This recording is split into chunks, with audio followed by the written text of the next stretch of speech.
Hello friends, आपका स्वागत है हमारे चैनल एवरीडे न्यू में। दोस्तों, आरआरबी एनटीपीसी सीबीटी 1 एग्जाम 28 जनवरी सेकंड शिफ्ट का पेपर समाप्त हो चुका है और अब इसके रियल प्रश्न भी आ चुके हैं। तो आइए आज की सेकंड शिफ्ट की फुल पेपर एनालिसिस देखते हैं। इसी वीडियो में बात करने वाले हैं कि पेपर की डिफिकल्टी लेवल इसकी क्या रखी गई थी, कैंडिडेट इस शिफ्ट के पर्टिकुलरली कितने कितने क्वेश्चन अटेम्प्ट करके आ रहे हैं और कहां से कितने सवाल पूछे गए हैं, किस टॉपिक को ज्यादातर यहाँ पे फोकस किया गया है। तो चलिए वीडियो स्टार्ट करते हैं। इससे पहले जल्द से जल्द आप लोग चैनल को सब्सक्राइब करके बेल बटन दबा दीजिएगा 100% रियल एनालिसिस के लिए। दोस्तों, सबसे पहले अगर बात कर ले हम लोग आज के सेकंड शिफ्ट की पेपर की डिफिकल्टी लेवल की, तो देखिए जितने लोगों ने क्वेश्चन शेयर किए हैं या फिर जिन्होंने रिव्यू दिए हैं उनके अकॉर्डिंग बात करें तो आज का जो पेपर था ओवरऑल मॉडरेट यहाँ पे सेकंड शिफ्ट में पूछा गया है। जनरल अवेयरनेस का दोस्तों यहाँ पे ज्यादातर जो क्वेश्चन है बहुत अच्छे पूछे गए थे, कॉन्सेप्चुअल टाइप के सवाल पूछे गए थे और आपको सारे ऑप्शन पढ़ने होंगे तब दोस्तों आपको यहाँ पे आंसर देने होंगे। इस तरह के सवाल थे और कोई क्वेश्चन था चार लाइन का, कोई 5 लाइन का। इस प्रकार के अच्छे अच्छे सवाल जनरल अवेयरनेस के आज डाले गए हैं। मैथमेटिक्स में बात करें तो मैथमेटिक्स में दोस्तों वही 4 से 5 क्वेश्चन की डिफिकल्टी लेवल अच्छी खासी थी, बाकी करने लायक थे। रीजनिंग में भी आज पजल वाले लगभग 3 से 4 प्रश्न पूछे गए। कथन निष्कर्ष से भी आज अच्छे खासे प्रश्न आए हैं। तो रीजनिंग की भी बात कर सकते हो तो इजी टू मॉडरेट लेवल थे, वही 4 से 5 क्वेश्चन का डिफिकल्टी लेवल ठीक ठाक रखा गया था। इसके बाद जनरल अवेयरनेस में करंट अफेयर पे देखा जाए तो 7 से लेके 10 क्वेश्चन पूछे गए, यानी फोकस ज्यादातर नहीं रहा है। 7 से 10 क्वेश्चन करंट अफेयर का 2019 और 2020 को यहाँ पे कवर किया गया। जनरल साइंस से बात करें तो साइंस दोस्तों बहुत कम प्रश्न देखने को मिले। आपके जो स्टैटिक जीके वाले होते हैं उससे ज्यादातर प्रश्न आज देखने को मिले हैं और कॉन्सेप्चुअल टाइप के बहुत ज्यादा प्रश्न जनरल अवेयरनेस में आज आए थे। टाइम मैनेजमेंट में काफी ज्यादा दिक्कत लगी है कैंडिडेट को। अगर अटेम्प्ट की बात कर ले तो किन्हीं कैंडिडेट ने 83 अटेम्प्ट किए हैं, किन्हीं ने 86, किन्हीं ने 92, किन्हीं ने 71, 69 और 78 के आसपास अटेम्प्ट किए हैं जिनसे मैंने रिव्यू लिए हैं। तो सारे क्वेश्चन आप लोग देख लीजिए। देखिए आज के सेकंड शिफ्ट में यहाँ पे क्वेश्चन पूछे गए थे एक डांस से रिलेटेड, यानी नृत्य से रिलेटेड। कुचिपुड़ी जो डांस है वो किस राज्य की डांस फॉर्म है? तो आंध्र प्रदेश करेक्ट आंसर हो जाएगा। ये प्रश्न दोस्तों रिपीटेड भी है, पहले के भी शिफ्ट में ये सवाल डायरेक्ट पूछा गया था। एक देखिए सवाल पूछा गया है इंडियन नेशनल कांग्रेस से रिलेटेड कि जो इंडियन नेशनल कांग्रेस की 1931 में कराची में अधिवेशन हुई थी उसकी अध्यक्षता किसने की थी? तो सरदार वल्लभ भाई पटेल ने इसकी अध्यक्षता की थी 1931 में कराची का जो आईएनसी का जो अधिवेशन हुआ था उसमें। एक देखिए मौलिक कर्तव्य से रिलेटेड भी आज के प्रश्न आए हैं। फंडामेंटल ड्यूटीज से रिलेटेड प्रश्न आया है पॉलिटी का कि जो मौलिक कर्तव्य है वो किस अनुच्छेद में है? तो आर्टिकल 51 का या फिर 51A में यहाँ पे वर्णित किया गया है मौलिक कर्तव्य के बारे में। एक देखिए प्रश्न पूछा गया है राजा राम मोहन राय के बारे में इनमें से क्या सही नहीं है? और देखिए इसी तरह के सवाल बहुत सारे आज पूछे गए हैं, यानी कि ऐसा नहीं है कि आप क्वेश्चन पढ़ो और डायरेक्ट उसका आंसर कर दो। आपको यहाँ पे सारे ऑप्शन ही पढ़ने होंगे, तब उसको दिमाग लगा के उसको छांटना है कि कौन सा इसमें सही है कौन सा इसमें गलत है। इस तरह से आपको सिलेक्ट करके करेक्ट आंसर करने हैं और ऐसे बहुत सारे प्रश्न पूछे हैं और दोस्तों इसमें टाइम का भी मैनेजमेंट करना मुश्किल हुआ है आज। देखिए प्रश्न था कि राजा राम मोहन राय के बारे में कौन सा कथन सही नहीं है? 2 ऑप्शन यहाँ पे शेयर किए गए हैं। इन्हें पुनर्जागरण का पिता कहा जाता है। दूसरा था संवाद कौमुदी का प्रकाशन इन्होंने किया है। तो फर्स्ट वाला भी ऑप्शन सही है, सेकंड वाला भी ऑप्शन सही है। अब 2 ऑप्शन और बच गए फ्रेंड्स जो कि शेयर नहीं किए गए, उनमें से एक गलत होगा, वही करेक्ट कर लेना था, वही आपको सिलेक्ट करना था। तो ये एक सवाल पूछा गया हिस्ट्री का। देखिए एक प्रश्न पूछा गया संविधान सभा का गठन किसके आधार पर हुआ है? तो कैबिनेट मिशन 1946 थी, उसके यहाँ पे आधार पे ही कैबिनेट जो है हमारा संविधान सभा का गठन किया गया है। ऑप्शन में थे, ये भी करेक्ट आंसर हो जाएगा। देखिए एक प्रश्न पूछा गया था कौन सी संचार उपग्रह नहीं है, यानी कौन सी है जो कि कम्युनिकेशन सैटेलाइट नहीं है? एक था नाविक, एक था दोस्तों गैलीलियो और बीडीएस। नाविक की बात करें तो नाविक यहाँ पे कम्युनिकेशन सैटेलाइट है, संचार उपग्रह है। गैलीलियो की बात करें तो ये भी आपके संचार उपग्रह है और बीडीएस की बात करें तो ये भी संचार उपग्रह है। तो तीनों ही संचार उपग्रह हैं, कम्युनिकेशन सैटेलाइट है। फोर्थ ऑप्शन नहीं मिल पाए हैं तो दोस्तों चारों ऑप्शन बता दिएगा जो एग्जाम दे के आए हैं। दोस्तों आज कॉम्प्लिकेटेड टाइप के जनरल अवेयरनेस के प्रश्न पूछे गए इसलिए अच्छे अच्छे यहाँ पे ऑप्शन भी दिए गए थे। अब नेक्स्ट क्वेश्चन देखिए जो कि सुंदरबन डेल्टा के ऊपर प्रश्न था और उसी तरह के प्रश्न है जिसमें आपको बताने थे कि कौन से सही है कौन से नहीं है। देखिए सुंदरबन डेल्टा के बारे में कौन सा कथन सही नहीं है ये पूछा था। अब ऑप्शन मुझे 3 ही मिल पाए हैं कैंडिडेट द्वारा शेयर किए। देखिए एक ऑप्शन था यह हिमांक को झेल नहीं पाती है, ये एक ऑप्शन था। दूसरा ऑप्शन दिया गया था समुद्र की लहरों से ये बचाती है। तो जो सुंदरबन डेल्टा है दोस्तों वहां पे ज्यादातर जो फॉरेस्ट पाई जाती है वो मैनग्रोव फॉरेस्ट पाई जाती है और खास करके ये समुद्र की लहरों से बचाती है। तो ये तो इसका करेक्ट आंसर हो जाएगा, ये सही हो जाएगा। ऑक्सीजन युक्त मृदा में पाई जाती है तो ये भी ऑप्शन थे, तो 3 ऑप्शन इस प्रकार के शेयर किए गए हैं। तो जनरल अवेयरनेस का आप लोग लेवल देखिए कि किस तरह के प्रश्न अभी देखने को मिल रहे हैं, पहले कैसे पूछ रहे थे और अभी किस तरह के प्रश्न पूछ रहे हैं लोग। देखिए एक प्रश्न पूछा गया था फ्रेंड्स, HTTP में P का एक्सपेंडेशन क्या है, यानी P क्या डिनोट करती है। तो HTTP की बात करें फुल फॉर्म की, तो हाइपर टेक्स्ट ट्रांसफर प्रोटोकॉल होता है। तो P का पूछा था कि P मतलब क्या होगा, तो प्रोटोकॉल हो जाएगा। कंप्यूटर का सवाल है। एक देखिए प्रश्न कंप्यूटर से ही रिलेटेड पूछा है। देखिए प्रश्न था, आईपी एड्रेस को डोमेन नेम में कौन कन्वर्ट करता है। 4 ऑप्शन इस प्रकार से शेयर किए गए हैं, ईमेल, P2P, कंप्यूटर सर्विस और DNS। तो DNS करेक्ट आंसर हो जाएगा। DNS द्वारा ही आईपी को यहाँ पे डोमेन नेम में कन्वर्ट कर दिया जाता है। एक देखिए प्रश्न पूछा था, घरेलू भाषा की प्रथम राष्ट्रीय पत्रिका कौन सी है, यानी नेशनल जो यहाँ पे न्यूज़पेपर है वो फर्स्ट कौन सी है, तो द बंगाल गजट हो जाएगा। एक देखिए प्रश्न पूछा था, पैसिफिक रिंग ऑफ फायर से पैसिफिक रिंग ऑफ फायर के बारे में कौन सा कथन सही नहीं है। 4 ऑप्शन वहां पे दिए गए थे, बहुत अच्छे अच्छे ऑप्शन थे। तो वर्ल्ड जियोग्राफी से भी रिलेटेड प्रश्न है, और कौन सही नहीं है कौन गलत है, इस तरह के सवाल बहुत ज्यादा आज पूछे गए हैं।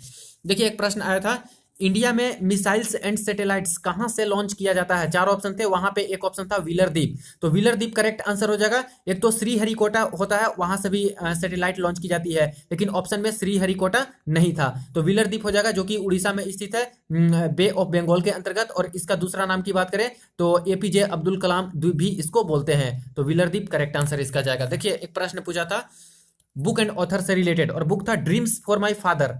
जो बुक है उसके लेखक कौन है, राइटर कौन है, तो बराक ओबामा द्वारा ये बुक लिखी गई है, ड्रीम्स फॉर माई फादर।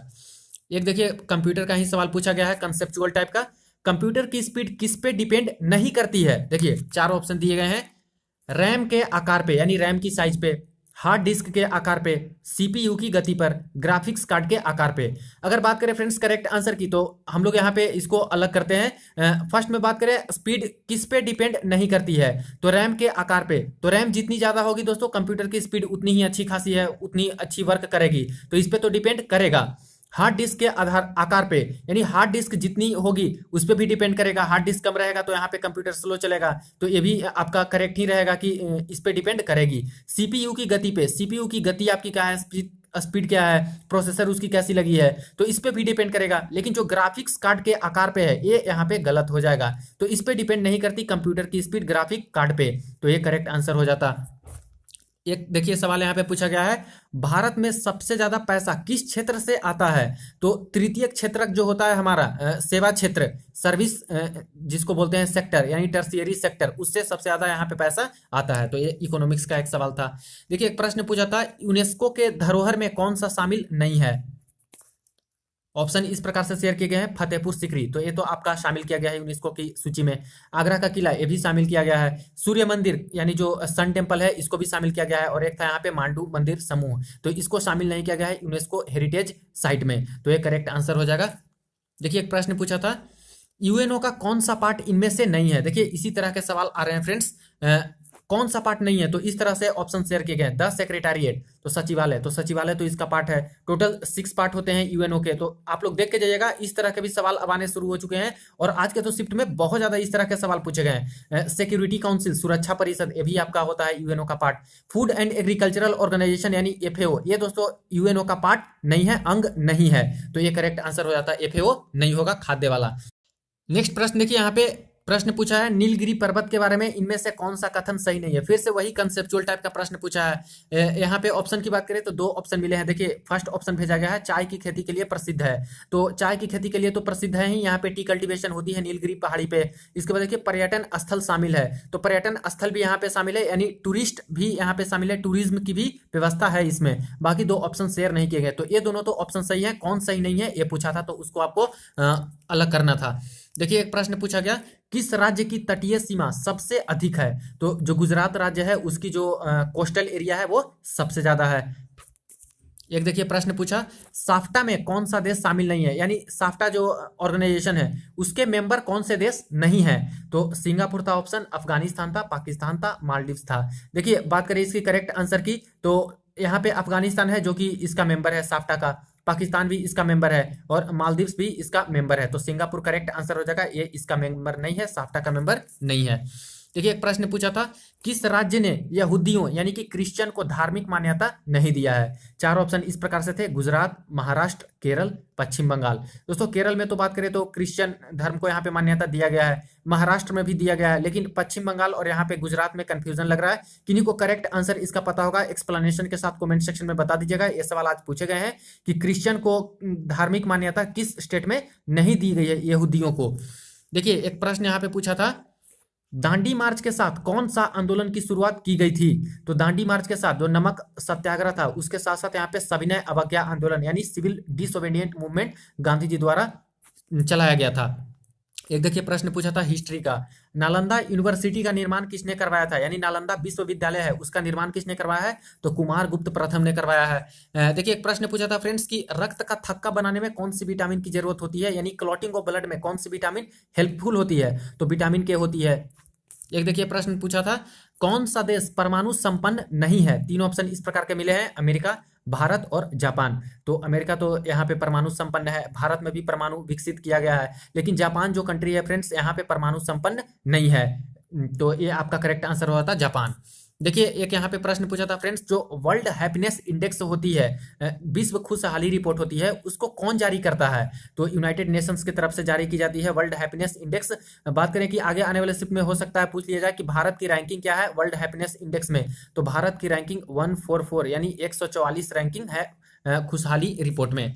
देखिए एक प्रश्न पूछा था कि फीफा रैंकिंग नवंबर 2020 तक कौन सी कंट्री फर्स्ट प्लेस पे है? और ये रिपीटेड प्रश्न है, पिछले फर्स्ट फेज का जो एग्जाम हुआ था वहां पे एक शिफ्ट में सेम टू सेम सवाल पूछा था कि फीफा रैंकिंग में फर्स्ट रैंक पे कौन सा देश है? तो बेल्जियम हो जाएगा जो कि फर्स्ट रैंकिंग पे है। एक देखिए प्रश्न आया था फ्रेंड्स कि जो ई गवर्नेंस अवार्ड है 2020 का, वो किस ऐप ने जीता है, किस ऐप को दिया गया? तो भीम यूपीआई जो ऐप है उसको दिया गया है ई गवर्नेंस अवार्ड 2020 का। एक प्रश्न पूछा गया था, कौन से एयरपोर्ट को हाल ही में अवार्ड दिया गया है? अब दोस्तों एक क्वेश्चन लगभग 3 से 4 लाइन की थी, यहाँ पे कंफर्म क्वेश्चन नहीं पता कैंडिडेट को कि किस फील्ड में यहाँ पे एयरपोर्ट को अवार्ड दिया गया था, लेकिन एयरपोर्ट को हाल ही में अवार्ड किसे दिया गया है? तो Indira Gandhi international airport candidate द्वारा बताए जा रहे हैं। तो ये एक सवाल आपके आए हैं। एक देखिए इस प्रकार के सवाल आए हैं, रैम अगर रिलेटेड है मेमोरी से तो प्रिंटर किससे रिलेटेड है? तो वहां पे लेजर बीम ऑप्शन में थे, तो लेजर इसका करेक्ट आंसर हो जाता।